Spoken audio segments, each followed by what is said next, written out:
David Miller had been cleaning abandoned buildings for the Galactic Preservation Society for almost 12 years now. Most people thought his job was boring, maybe even a little sad, but David never saw it that way. Someone had to take care of these old places, these forgotten pieces of history scattered across dozens of worlds.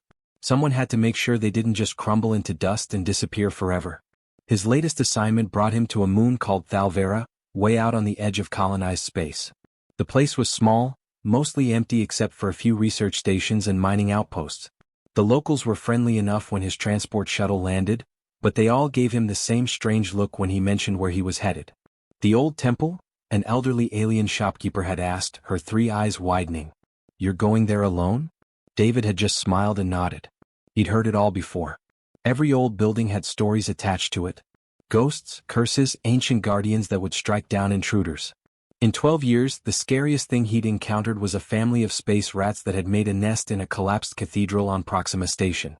The temple sat about 5 miles from the nearest settlement, perched on a cliff overlooking a valley filled with crystal formations that caught the light of Thalvera's distant sun. David's transport dropped him off with his equipment and supplies, promising to return in 3 days. That was standard for these jobs. 3 days to assess, clean, and document whatever historical site he'd been assigned to. As the transport lifted off, leaving him alone, David got his first real look at the temple. It was massive, much bigger than the photos in his briefing had suggested. The structure was built from some kind of dark stone that seemed to absorb light rather than reflect it. Tall columns flanked the entrance, covered in carvings that had been worn smooth by time and weather. The place must have been incredible when it was new. David grabbed his gear and headed inside. The main doors had collapsed long ago, leaving a wide opening that let in just enough light to see by. He clicked on his headlamp anyway as he stepped into the interior. The beam cut through the darkness, revealing a chamber so large his light couldn't reach the far walls. His footsteps echoed as he walked forward, each sound bouncing back to him from a dozen different directions. The walls were covered in murals, though most had faded so badly he could barely make out the shapes. He could see figures, scenes of what might have been daily life or important events. Without proper restoration equipment, there wasn't much he could do about those. But at the center of the chamber, that was something else entirely. The statue dominated the space. It had to be at least 30 feet tall, carved from the same dark stone as the temple itself. The figure was humanoid, standing upright on 2 legs, but it had 4 arms instead of 2. The face was angular, almost harsh, with high cheekbones and a strong jaw. But the eyes, those were what caught David's attention and held it. Even carved from stone, even in the dim light of his headlamp, those eyes seemed impossibly deep. Like if he stared long enough he might fall right into them and never stop falling. David blinked and shook his head. Long day, tired brain. That's all it was. He spent the next hour unloading his equipment and setting up his workstation in one corner of the chamber. Portable lights, cleaning supplies, documentation cameras, all the tools of his trade. Once everything was arranged, he did a full walk around the temple, taking notes and photos. The place was in better shape than he'd expected, actually. Some ceiling damage, lots of dust and debris, but the structure itself seemed solid. By the time he'd finished his initial survey, his stomach was reminding him he'd skipped lunch. David pulled out a ration bar and ate it while reviewing his notes. Tomorrow he'd start the actual cleaning. Tonight he'd set up his sleeping bag and get some rest. As he settled in for the night, his portable lights casting long shadows across the chamber, David found his gaze drawn back to the statue. There was something about it that felt different from other artifacts he'd worked with. Most ancient relics felt dead, disconnected from whatever civilization had created them. This one felt like it was waiting for something. David closed his eyes and told himself to stop being ridiculous. It was just a statue in an empty temple on a lonely moon. Tomorrow he'd clean it, document it, and move on to the next job. That's how it always went. He had no idea how wrong he was. David woke up early the next morning, ate a quick breakfast and got straight to work. He started with the floors, sweeping away centuries of accumulated dirt and debris. The stone underneath was beautiful once he got it clean, polished smooth by whoever had built this place so long ago. He worked methodically, section by section, the way he'd been trained. No point rushing. Good work took time. By mid-morning he'd cleared enough floor space to set up his hydraulic lift. The statue was too tall to clean from the ground, and he needed to document every detail for the Preservation Society's records. He rolled the lift into position and tested it a few times to make sure it was stable. The last thing he needed was to fall and break his leg out here in the middle of nowhere. The lift hummed quietly as it raised him up level with the statue's chest. Up close, the craftsmanship was even more impressive. Every detail was perfect, from the individual fingers on each of the 4 hands to the subtle texture that made the stone look almost like skin. Whoever had carved this had been a master at their craft. David pulled out his soft-bristled brush and got to work, gently removing the thick layer of dust that coated the statue's surface. He'd learned early in his career that patience was everything with old artifacts. Rush the job, use the wrong tools, and you could damage something irreplaceable. So he took his time, working carefully, humming an old song his grandfather used to sing. He was about 3 hours into the work when it happened. He'd been cleaning around the statue's shoulder, balanced awkwardly to reach a tricky spot, when his elbow knocked against his cleaning solution bottle. The bottle tipped, tumbled off the edge of the lift platform and fell. David watched in horror as it bounced off the statue's arm and exploded against its chest. The cleaning solution splashed everywhere, soaking into the stone. He swore under his breath and quickly hit the button to lower the lift. That solution wasn't supposed to hurt stone, but he'd never forgive himself if it caused any damage. The lift was halfway down when he noticed the glow. Faint at first, just a flicker of blue light where the solution had splashed. But it was getting brighter, spreading out in lines that he suddenly realized were carved runes he hadn't even seen before. They'd been hidden under the dust, invisible until the liquid revealed them. The floor started shaking. Not just trembling but actually shaking, hard enough that David had to grab the lift's safety railing to keep from falling. Dust rained down from the ceiling. The portable lights he'd set up flickered and swayed. And the statue, the impossible statue, began to crack. Not breaking. Not crumbling. The cracks spread across its surface like ice melting, like something pushing through from the inside. David's brain was screaming at him to run, to get out of there, but his body wouldn't move. He just stood there on the lift platform, frozen, watching the impossible become real. The statue's eyes opened. Not the stone eyelids lifting, the actual eyes underneath opened. And they weren't made of stone at all. They were like looking into deep space, like staring into a galaxy, swirling with colors David didn't have names for.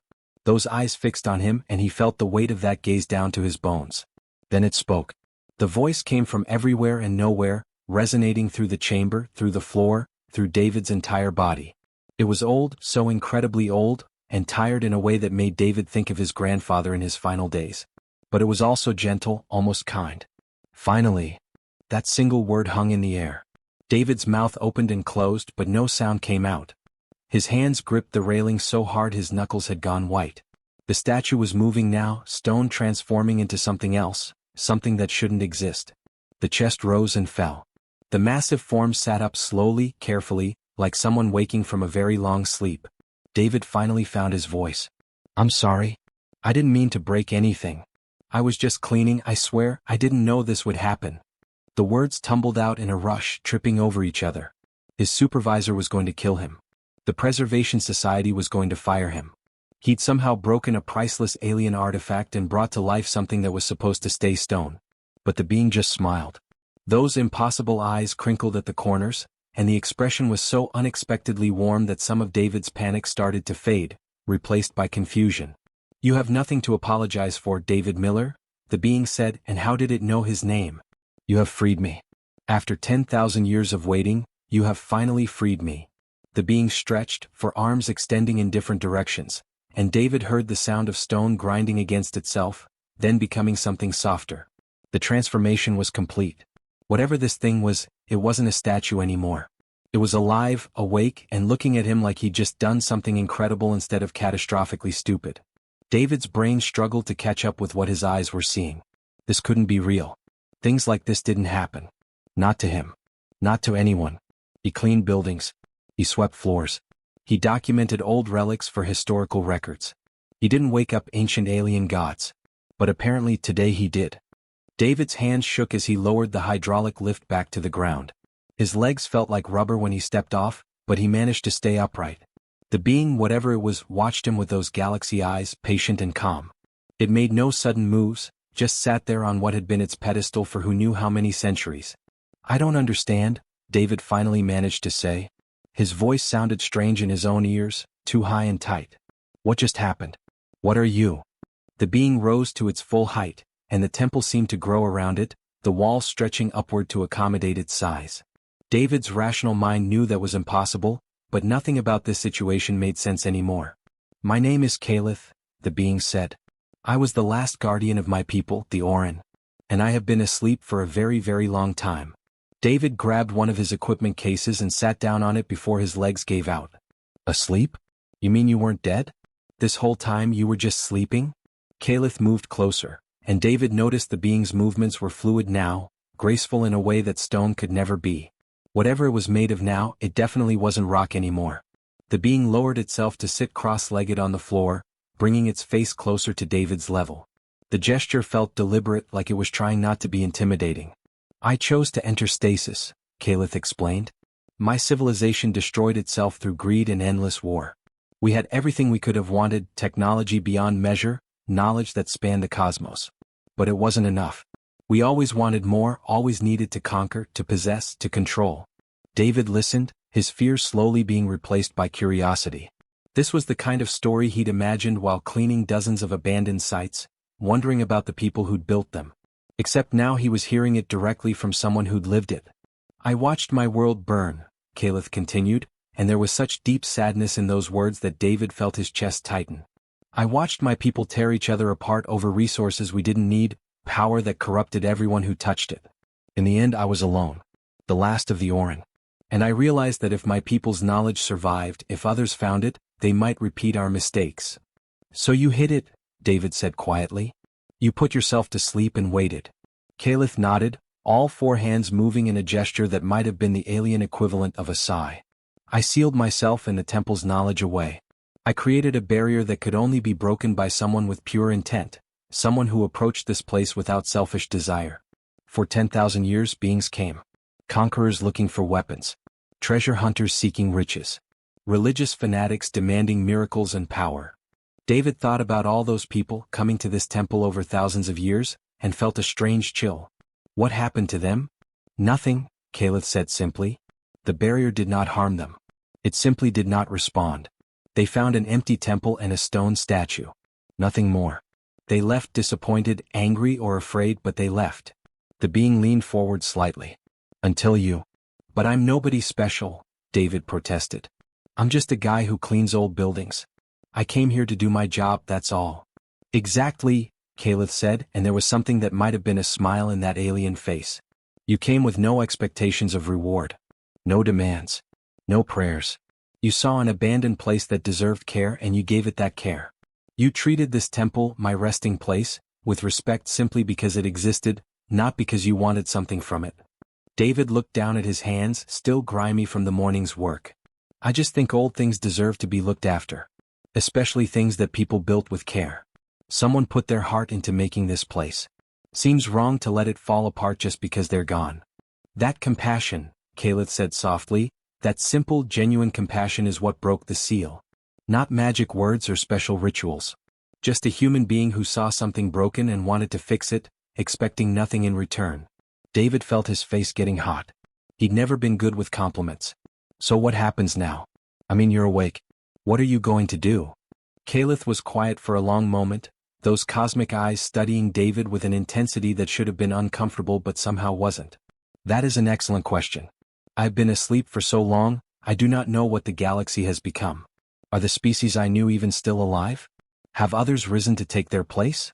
Is the cycle of greed and war still turning? It's complicated, David admitted.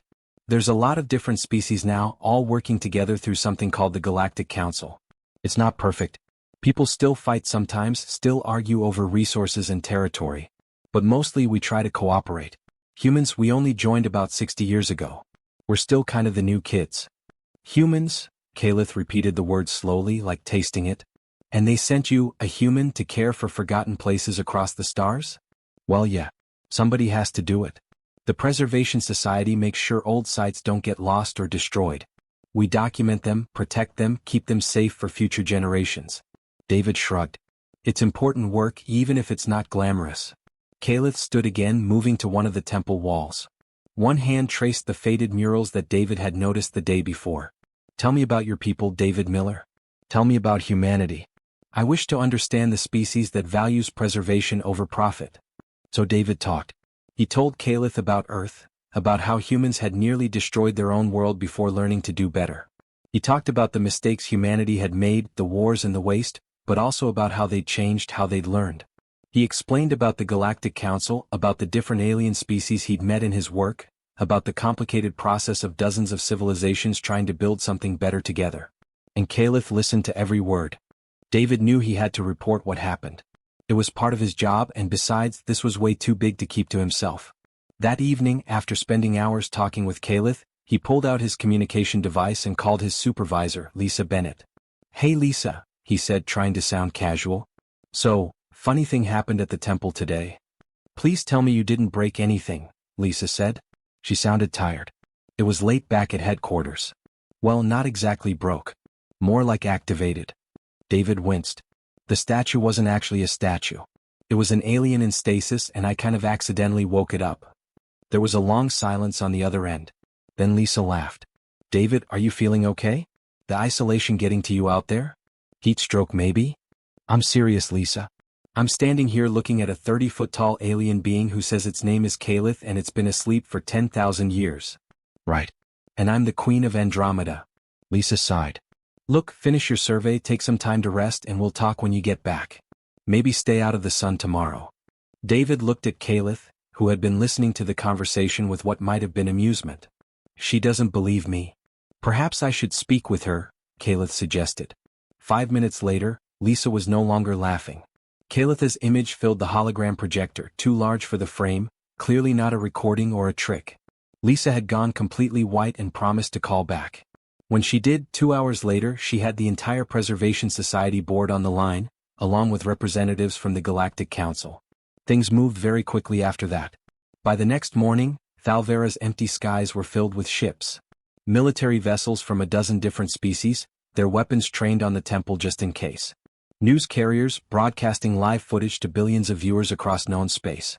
Government transports bringing diplomats and officials who all wanted to be the first to make contact with an ancient alien being. David stood at the temple entrance, watching the chaos, and felt completely overwhelmed.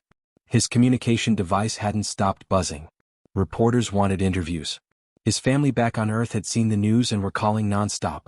The Preservation Society had put him on immediate paid leave while they figured out what to do. "This is insane," he muttered. Behind him, Caliph observed the gathering crowd with those ancient eyes. "Your species moves quickly when motivated. The Orin were never so efficient." A landing craft touched down near the temple, and a group of important-looking individuals emerged. David recognized some of them from news broadcasts. Council members, military commanders, religious leaders from various faiths. They approached the temple entrance, but stopped when Caliph moved to stand beside David. The lead diplomat, a tall being with blue skin and too many arms, stepped forward. "Great Caliph, we come in peace and friendship. The Galactic Council requests an audience to discuss your awakening and what role you might play in our society." "I appreciate your interest," Caliph said calmly. "But I must decline." The diplomat blinked in confusion. "Decline? But surely you wish to share your wisdom with the galaxy? Your knowledge could advance our civilizations by centuries." "Perhaps. But I will only speak with David Miller." The crowd erupted in protests. Offers were made, bribes suggested, threats barely veiled. David wanted to crawl into a hole and disappear. This was way beyond anything he'd signed up for. But Caliph remained unmoved, as solid as the stone it had once been. Eventually the crowd dispersed, setting up camps around the temple. They weren't leaving, but they couldn't force their way in either. Some kind of energy barrier had appeared around the structure, one that only David seemed able to pass through. Inside the temple, away from the chaos, David continued his work. It felt ridiculous to keep cleaning while the galaxy waited outside, but Caliph had asked him to finish what he'd started. So David swept floors, repaired damaged tiles, and carefully documented the murals on the walls. While he worked, they talked. Caliph told stories about the Orin civilization, about the wonders they'd created and the mistakes that had destroyed them. David listened and asked questions, offering his own perspective as someone who'd grown up learning from humanity's past failures. "Your people nearly destroyed themselves too," Caliph observed one afternoon, watching David patch a crack in the wall. "But you stopped. You changed course. How?" David paused, trowel in hand, thinking about it. "I think we got scared. Really scared. We looked at what we were doing to Earth, to each other, and realized we were running out of time. Some people didn't want to change, fought against it hard. But enough people decided to try something different. It wasn't easy and it didn't happen overnight. Took generations. And now you travel the stars, working alongside species you once would have feared or fought. Yeah, it's still messy sometimes. Different cultures, different values, misunderstandings. But we're trying to figure it out together. David returned to his work, smoothing the patch carefully. I think that's the important part. Not that we're perfect, but that we keep trying. Caliph was quiet for a while, processing this. Outside, the crowd had grown larger. David could hear speeches being made, arguments breaking out about what should be done with the awakened alien. Some wanted Caliph to lead them. Others feared what an ancient being might do. Religious groups were already forming new interpretations of old texts. They want something from me, Caliph said finally. They want me to solve their problems, to give them answers, to be their god or their savior or their threat. Yeah, David agreed. People are good at that. Looking for someone else to fix things instead of doing the work themselves. You do not do that. David shrugged. I fix what I can fix. Clean what needs cleaning. The big stuff, the cosmic questions? That's above my pay grade. I just try to leave things better than I found them. Caliph watched him work for another moment, then said something that made David stop and look up. I believe I have been waiting for the wrong thing, David Miller. I thought I was waiting for a perfect being, someone worthy of my people's knowledge. But perfection is not what the galaxy needs. What does it need? People who care, Caliph said simply. People who see something broken and try to fix it. Who see something forgotten and choose to remember it. Who see value in the small, unglamorous work of making things better, one piece at a time. Outside, the galaxy waited for miracles and answers. Inside, a human janitor went back to repairing a cracked wall, while an ancient being watched and learned what it meant to hope again. On the 30th day since Calipha's awakening, the being finally agreed to address the crowd that had been camping outside the temple. David stood beside Caliph as hologram projectors captured their image, broadcasting it to hundreds of worlds across the galaxy. Billions of beings watched and waited to hear what the ancient alien would say. David had never felt so nervous in his life. His palms were sweating and he had to resist the urge to fidget. This wasn't his world, standing in front of cameras and crowds. He belonged on his knees scrubbing floors, not making galactic history. Calith's voice rang out, clear and strong. I have heard your requests. Your demands for guidance. Your pleas for knowledge. Your hopes that I will lead you into a new age of prosperity and peace. The being paused and David could feel the tension in the air. And I must tell you that I will do none of these things. The crowd erupted in confusion and anger. Diplomats shouted questions. Religious leaders looked betrayed. Military commanders exchanged worried glances. But Caliph raised one hand and somehow, everyone fell silent. My people had all the knowledge you seek. We had technology that could reshape worlds. We had wisdom passed down through countless generations. And we destroyed ourselves anyway. Calith's voice carried a weight that made people lean in to listen. Knowledge without character is worthless. Power without compassion is dangerous. You do not need a god to tell you how to live. You need to learn these lessons yourselves. A reporter near the front shouted a question. Then what was the point of waking up? Why come back at all? Caliph looked down at David, and there was something warm in those cosmic eyes. Because this human showed me that the galaxy still has hope. Not because he is perfect, but because he cares about things that matter. Small things. Forgotten things. Things that most people overlook. The being's massive hand rested gently on David's shoulder. I am granting David Miller guardianship of this temple and all the knowledge it contains.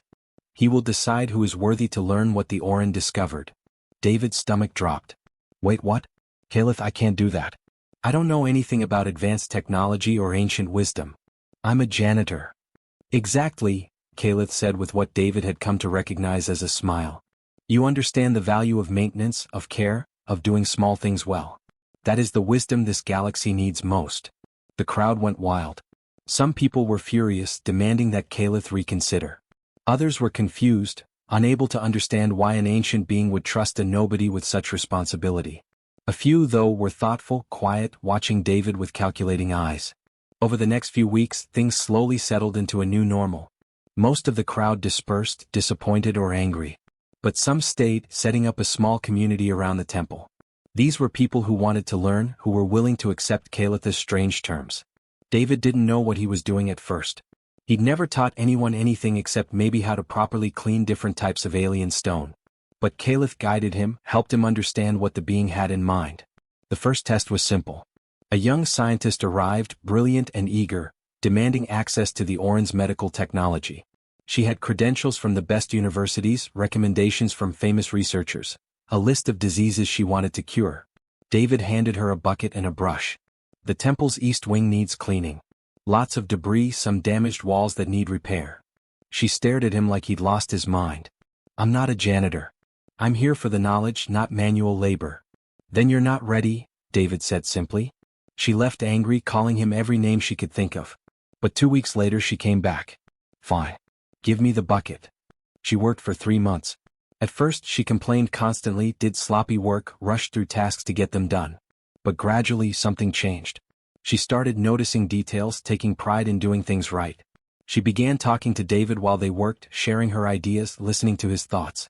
One day she was carefully repairing a delicate mosaic when she suddenly stopped and looked at David. I get it now. You're teaching us patience, attention to detail, respect for things that came before us. David smiled. That's part of it. But mostly, I'm seeing if you can care about something without getting anything back right away. Real work, important work, it's not always exciting. Sometimes it's just showing up every day and doing what needs doing. She earned access to some of the Oran medical knowledge eventually. Not all of it, not right away, but enough to make a real difference. She went on to develop treatments for 3 previously incurable diseases. And every year she came back to the temple to help with maintenance, to remember where real progress came from. More people came. Some left quickly, unwilling to do work they considered beneath them. Others stayed, learned, grew. A mathematician who spent 6 months cataloging and organizing the temple's archives before Calith shared equations that revolutionized faster-than-light travel. An engineer who rebuilt the temple's entire water system before gaining access to sustainable energy designs. A farmer who tended the grounds for a year before learning agricultural techniques that could feed entire planets. The pattern was always the same. David gave them simple work, work that needed doing, and watched to see how they approached it. The ones who treated it as an obstacle to overcome, a test to pass, they never got what they came for. The ones who found value in the work itself, who took pride in doing it well, who understood that taking care of things mattered, those were the ones Calith deemed worthy. News spread slowly across the galaxy. The temple on Thalvera became famous, but not in the way anyone expected. People called it the strangest school in known space. No classes, no lectures, just work. Cleaning, repairing, maintaining, building. And somewhere in that work, if you approached it right, you learned things that could change the galaxy. David never stopped being a janitor. That was still his job, still his identity. But now he cleaned a living temple, worked alongside an ancient being who had become his friend, and taught people that the most important knowledge wasn't found in books or databases. It was found in the simple act of caring for things because they deserved care. Calith remained in the temple, content at last. The being had spent 10,000 years alone, waiting for a sign that compassion still existed in the universe. And in David Miller, an ordinary human doing ordinary work with extraordinary dedication, Calith had found not just that sign, but a reason to believe the future might be different from the past. Sometimes, late at night when the work was done, they would sit together in the main chamber, and Calith would tell stories of the Oran while David shared tales of Earth. 2 beings from completely different worlds, separated by thousands of years, connected by the simple understanding that what mattered most wasn't power or knowledge or glory. What mattered was showing up, doing the work, and caring about things that couldn't care back. Everything else, all the great achievements and cosmic revelations, those were just bonuses that came from getting the small stuff right.